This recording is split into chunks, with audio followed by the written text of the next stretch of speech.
اعوذ باللہ من الشیطان الرجیم بسم اللہ الرحمن الرحیم الصلاة والسلام علی سید الانبیاء والمرسلین اما بعد فاعوذ باللہ من الشیطان الرجیم بسم اللہ الرحمن الرحیم۔ میرے پیارے بھائیوں،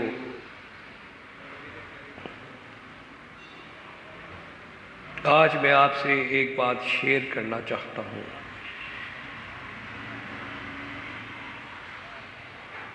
کہنا کچھ یوں چاہتا ہوں کہ اللہ عز و جل نے قرآن حکیم فرقان مجید میں یوں ذکر فرمایا کہ نیکی کرو اور دوسروں کو نیکی کی دعوت دو، نیکی کی دوسروں کو تلقین کرو، خود برائی سے بچو اور دوسروں کو بھی بچانے کی کوشش میں لگ جاؤ۔ میرے میٹھے میٹھے پیارے پیارے محسن اسلامی بھائیوں،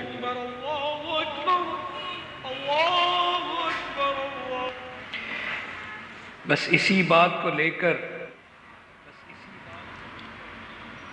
جب میں نے یہ پڑھا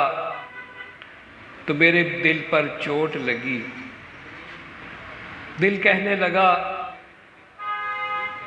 کہ بے شک تو عالم دین نہیں، لیکن تو کوشش تو کر سکتا ہے۔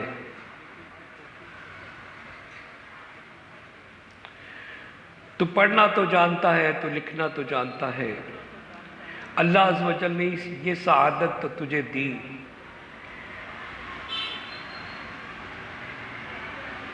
تو تو کوئی ایسا کام کر جس سے تیرا اللہ اور اللہ کے رسول مقبول صلی اللہ تعالی علیہ وآلہ وسلم تجھ سے راضی ہو جائیں۔ یہ کاوش، یہ میری جرت، یہ اللہ عز و جل کی طرف سے ہے۔ اللہ عز و جل نے میرے دل میں بات ڈالی اور اس کو کرنے کا حکم عطا فرمایا۔ پیارے پیارے میٹھے میرے محسن اسلامی بھائیوں، یہ یقیناً ہر انسان مسلمان کو یہ کوشش کرنی چاہیے کہ وہ خود بھی برائی سے بچے اور دوسروں کو بھی بچانے کی کوشش کرے،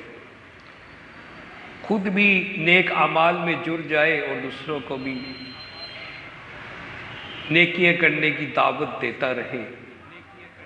دیکھیے، بار بار کوئی دروازہ کھٹکھٹانے سے انشاءاللہ عز و جل بزرگ فرماتے ہیں کہ دروازہ کھل ہی جاتا ہے۔ تو آپ نیکی کی دعوت دیتے رہیے، انشاءاللہ عز و جل دلوں کو پھیرنا اللہ عز و جل کا کام ہے۔ اللہ عز و جل فرماتے ہیں کہ اے مومن، کوشش کرنا تیرا کام ہے اور اس کام کو تکمیل تک پہنچانا میرا کام ہے۔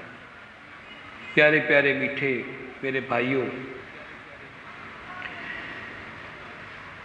اللہ عز و جل کی شان عظیم ہے کہ ہم روز بروز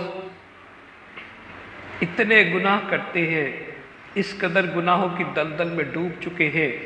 کہ گناہ کیے بغیر ہم رہ نہ پائے۔ شاید اگر ایسا کہنا ممکن ہو تو شاید غلط نہ ہوگا، لیکن پھر بھی دیکھیے، میرا اللہ عز و جل ہم لوگوں کو روزانہ نیا سے نیا، بہترین سے بہترین رزق عطا فرماتا ہے، پہننے کو لباس عطا فرماتا ہے۔ کیا کیا نعمتیں جو اللہ عز و جل نے ہمیں عطا نہ فرمائی، لیکن کیا کیا نافرمانی ہے جو ہم نے اللہ عز و جل کی نہ کی۔ کبھی یہ بھی سوچا کہ اللہ عز و جل ہمیں حکم عطا فرماتا ہے کہ اے مومنو تم میرے بندے ہو، میں نے تمہیں پیدا کیا، میں نے تمہیں سب کچھ دیا، یہ زمین و آسمان میں نے تمہارے لیے بنائے، یہ شجر و حجر تمہارے لیے ہے، یہ چاند ستارے زمین و آسمان تمہارے لیے ہے کہ تم ان کو دیکھو اور ان سے سبق حاصل کرو۔ کیا یہ دیکھ کر بھی تمہیں خدا یاد نہ آئے؟ خدارا کسی ایک چیز کی طرف صرف نگاہ کر کر غور تو کیجئے کہ چاہے وہ چھوٹی سی چھوٹی چیز ہو، چاہے وہ بڑا چاند ہو، سورج ہو، آسمان ہو، خدارا کبھی نگاہ تو کیجئے کہ اللہ عز و جل نے یہ چیز بنائی، ہمارے لیے بنائی، تو اس میں کیا کیا اللہ عز و جل نے اپنی بے شمار قدرتیں، بے شمار رحمتوں کا نزول فرمایا۔ پیارے میٹھے اسلامی بھائیوں،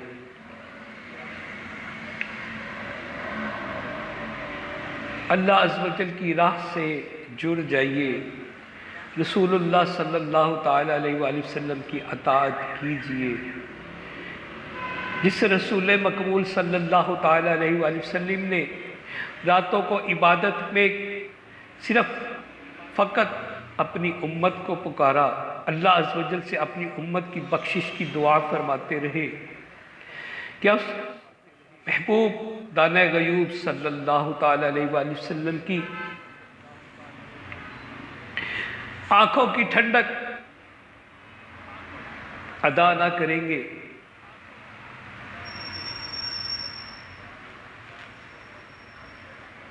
میرے کریم نے فرمایا نماز آنکھوں کی ٹھنڈک ہے، میری آنکھوں کی ٹھنڈک ہے، نماز دین کا ستون ہے، نماز برائیوں سے روکتی ہے، نماز بری عادات سے چھٹکارا کا ذریعہ ہے، نماز نیکیوں کا خزانہ ہے۔ تو جس محبوب نے یہ حکم ارشاد فرمایا کہ ان کی آنکھوں کو ٹھنڈک پہنچانے کے بھی قابل نہیں، ارے میرے مومن بھائیوں، اپنے آپ سے فقط اتنی محبت تو کر لو کہ تمہیں جہنم میں نہ جانا پڑے۔ ارے اپنی آپ سے اتنی محبت تو کرو کہ جہنم تمہارا مقدر نہ بنے۔ اپنے آپ سے اتنی محبت تو کر لو کہ جہنم سے دور رہنے والے ہو جاؤ۔ ہمیں اپنے آپ سے لگتا ہے اتنی محبت بھی نہیں ہے کہ ہم اپنے آپ کو جہنم سے نہ بچا سکیں۔ خدارا میرے پیارے بھائیوں، اللہ عز و جل پکارتا ہے، یہ ماہ رمضان المبارک کا ببرکت مہینہ ہے، جبکہ دوسرا عشرہ مغفرت ہم سے جدا ہونے کو ہے، اب تیسرا عشرہ نار جہنم سے آزادی کا ہے۔ خدارا اللہ عز و جل سے جہنم سے آزادی مانگ لو۔ اللہم اجرنا من النار، اللہم اجرنا من النار، اللہم اجرنا من النار۔ اے اللہ ہمیں دوزخ کی آگ سے بچا، ہمارے گھر والوں کو دوزخ کی آگ سے بچا، ہمارے بہن بھائیوں کو، ہمارے جاننے پہچاننے والوں کو، محبین کو، متقین کو اے اللہ نار جہنم سے بچا لے۔ اے مالک، میں نے یہ اپنا پیغام فقط اس لیے ریکارڈ کروایا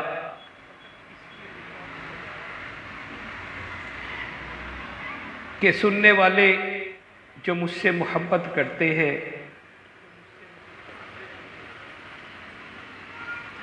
یقیناً ان تک یہ پیغام میرا پہنچ جائے کہ اللہ عز و جل کی رضا کے لیے جینا، اللہ عز و جل کی رضا کے لیے مرنا، اس سے بڑی کوئی بات نہیں ہے۔ یاد رکھیے امیر المؤمنین حضرت علی مرتضیٰ کرم اللہ وجہ الکریم سے روایت ہے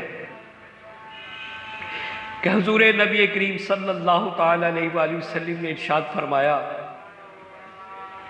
جس نے دنیا سے بے رغبتی اللہ عز و جل کی رضا کے لیے اختیار کی، اس کو بغیر تعلیم حاصل کیے اللہ عز و جل علم عطا فرماتا ہے، اور بغیر ظاہری اسباب کے اس کو صحیح راستے پر چلاتا ہے، اور اس کو صاحب بصیرت بناتا ہے، اور اس سے جہالت کو دور فرما دیتا ہے۔ دیکھیے میٹھے میٹھے اسلامی بھائیوں، کہ جس سے جو اللہ عز و جل کے لیے کچھ کرتا ہے، دنیا سے بے رغبتی اختیار کرتا ہے، یعنی دنیا کو کم جانتا ہے، اللہ اور اللہ کے رسول سے زیادہ محبت کرتا ہے، ان کے احکامات کو زیادہ مانتا اور ان کا حکم بجا لاتا ہے، تو اللہ عز و جل اس کو صاحب بصیرت بنا دیتا ہے، جہالت سے دور فرما دیتا ہے، اور بغیر اسباب کے اس کو سیدھے رستے پر چلاتا ہے، اور اس کو بغیر تعلیم کے علم دین کی برکتوں سے مالا مال فرماتا ہے۔ ضروری نہیں کہ علم حاصل کرنے سے آتا ہے، یقیناً آتا ہوگا، آتا بھی ہے، لیکن پیارے پیارے اسلامی بھائیوں، جب تک میرا رب عز و جل نہ چاہے تو وہ بغیر علم حاصل کیے ایسی ایسی برکتوں سے آپ کو نواز دے، لیکن اس کے لیے کچھ تو کرنا پڑے گا نا، اس کے لیے کوئی نہ کوئی قربانی تو دینا پڑے گی، اس کے لیے اللہ اور اللہ کے رسول صلی اللہ تعالی علیہ وآلہ وسلم سے محبت کے جام بھر بھر کر پینے تو پڑیں گے۔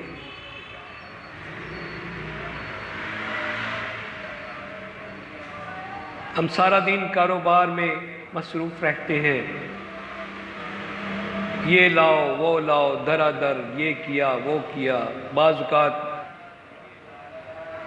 نعوذ باللہ من ذالک ایسا بھی ہوتا ہے کہ نماز بھی قضا کرنا پڑ جاتی ہے۔ خدارا اہمیت دیجئے نمازوں کو، اہمیت دیجئے قرآن کی تلاوت کو، اہمیت دیجئے ذکر اذکار کرنے کو، اہمیت دیجئے کہ اپنا فالتو ٹائم جو وقت ملے اس کو ذکر اللہ اور درود شریف میں گزار دیجئے، خوب خوب نیکی کمائیے اور اپنے لیے آخرت کا ذخیرہ اکٹھا کر لیجئے۔